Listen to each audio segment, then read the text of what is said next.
오늘 말씀은 이제 빌립보서 4장 10절에서 23절 이제 오늘 말씀은 이제 마무리가 되는 것이죠. 빌립보서 전체의 구도를 우리가 지금 상황이 어떤 상황이냐면 사도 바울이 복음을 전하고 사역을 하다가 이제 로마 군인에 의해서 감옥에 갇힌 상황이고 그 상황에서 빌립보 교회에서 에바브로디도라는 사람을 통해서 이제 편지를 이제 전달받고 있습니다. 전달받는데 이제 빌립보 교회가 사도 바울은 이 빌립보 교회가 자신이 감옥에 갇혔음에도 불구하고 빌립보 교회는 그 핍박을 견디고 오히려 사도 바울에 받아서 더 열심히 복음을 전하고 그 다음에 사도 바울의 복음 전파와 사역을 위해서 물질적인 후원을 하기를 멈추지 않았어요. 그래서 여기에 대해서 사도 바울이 빌립보 교인에게 감사 인사를 하면서 여러 가지 얘기를 한 이 편지가 바로 빌립보 우리가 지금 읽고 있는 빌립보서예요. 예, 성경 말씀은 그 시대적 상황을 이해하고 읽으면 하나님 이 말씀을 통해서 우리에게 무엇을 얘기하는지를 알기가 훨씬 쉬워집니다. 그래서 하나님께서는 성경을 다양한 문학적 장르로 주셨고 이 당시 그 서신서 방식으로 주셨는데 서신서라는 건 그냥 편지라는 장르로 주셨어요. 편지라는 우리 SOT 학생들 거기 우리 한비전 학생들도 SOT 페이스 배우면 편지 쓰는 법 배우죠. 그리팅 하고 편지 쓰고 니들 하지 안 배워? 어쨌든 자 그 다음에 이제 엔딩까지 하죠. 예, 그렇듯이 이 바울의 서신서도 그런 형식으로 쓰여져 있다. 보시면 됩니다. 그래서 여러 가지 얘기를 하다가 이 빌립 가장 핵심적인 내용은 바로 예수님을 본받아라. 어, 낮아지신 예수님. 죽기까지 낮아지신 예수님을 본받아서 우리도 예수님을 본받아 우리 자신을 낮추고 복음을 전하고 복음에 헌신되고 이를 위해서 어떻게 해요? 주 안에서 공동체가 하나가 되어라. 이런 권면을 지금까지 했었어요. 예, 그래서 빌립보서는 어떻게 보면 전체적인 주제를 제가 생각할 때는 예수님을 본받아 복음을 위하여 복음을 전하고 복음을 위하여 하나 되는 공동체가 되어라. 이것이 어찌 보면 빌립보서 전체의 주제가 아닐까. 물론 제 추측입니다. 더 성경을 잘 연구하신 분들은 생각이 다를 수 있지만 얼추 비슷할 거예요. 제가 장담하기에는. 그렇게 하는데 그러면 이 빌립보서의 마무리는 뭐예요? 이제 사도 바울이 자기가 자족하는 법을 배웠다. 사도 바울이 이제 빌립보 교회가 사도 바울에 대해서 많은 물질적인 후원을 해줬어요. 그래서 바울이 거기에 감사하면서 자신은 궁핍할 때든지 부유할 때든지 자족하는 법을 배웠다. 자족하는 법을 배웠다는 말이 무슨 말이냐면 내가 어떤 상황 속에서도 그리스도께서 나에게 주시는 은혜와 풍성함을 잃지 않았다는 말이 되는 것이죠. 그러면 성경이 말하는 풍성함은 우리가 저도 한번 묵상을 해봤어요. 과연 하나님께서 우리에게 주신다는 그 풍성함이 무엇일까? 어, 너무 1차원적으로 생각하면 그냥 하나님께서 물질적인 축복을 주신다. 그렇게 생각할 수도 있어요. 예, 그것이 틀린 건 아닙니다.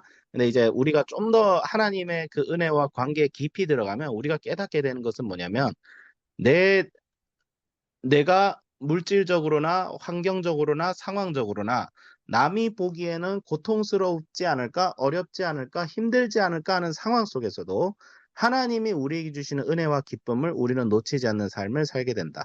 이게 성경이 말하는 진정한 풍성함입니다. 예.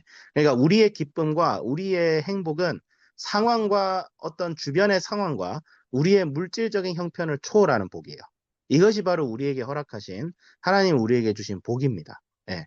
복이고요. 그렇기 때문에 사도 바울은 나는 궁핍에 처할 줄도 알고 그 다음에 풍성함에 처할 줄도 안다. 나는 어디에 사든지 자족하는 법을 배웠다. 이건 사도 바울의 아주 위대한 고백이고 사도 바울이 어느 순간에든지 그래서 사도 바울이 빌립보서에서 또 초반부에 뭐라고 얘기했어요? 나는 죽어도 좋고 살아도 좋다. 왜 죽어도 좋아요? 예수님과 함께 하니까 좋다. 살아도 좋다. 왜? 함께 복음 안에서 더 풍성히 하나 될 수 있으니까 좋다. 그러니까 사도 바울은 불행할 길이 없는 거예요, 이제. 사도 바울이 예수님께서 확 사로잡히니까 이젠 자신이 불행해질 수가 없는 인생을 살고 있다는 것을 고백하는 거예요. 이건 아주 놀라운 거예요. 아니, 어떻게, 그래서 우리가 이 책을 읽으면서 느끼는 거는, 아니, 어떻게 저렇게 살 수가 있지? 이해가 안 된다고 느껴질 수가 있습니다. 예. 근데 철저하게 우리가 생각해야 될 것은 이것은 사람이 도덕적으로 막 뛰어나게 수행을 해서 이렇게 되어지는 것이 아니라는 거죠. 예.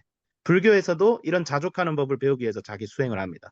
집착하지 마라, 욕심 버리지 마라, 너무 생각을 깊이 하지 마라, 자기를 비워라, 공은 공이 막 그래서 그 공사상이란 게 불교에는 존재해요. 자기를 비워요. 고통스러워하는 나 자신을 비워라. 그러면 고통을 불교의 사상이에요. 걔들도 굉장히 심오합니다. 불교가 괜히 불교가 아닌데 우리는 그렇게 수행을 해서 우리를 비워서 이 자족함을 배우는 게 아니에요. 예수님의 은혜와 사랑이 성령의 그 어마무시한 역사가 일방적으로 내 마음에 퍼부어질 때 그래서 나는 하나님 외에 다른 의지할 것이 없다는 하나님을 절대적으로 의존하는 절대적이고 어떤 예외도 없이 절대적으로 하나님을 의존하는 그런 관계 속에 있을 때 바울과 같은 자족하는 마음을 가질 수가 있고 바울 같은 이런 자족함을 마음을 가진다는 것은 내 인생을 살아가면서 내가 어떠한 순간에 있더라도 하나님을 의존하기 때문에 나에게 불행할 수 있는 길이 없다.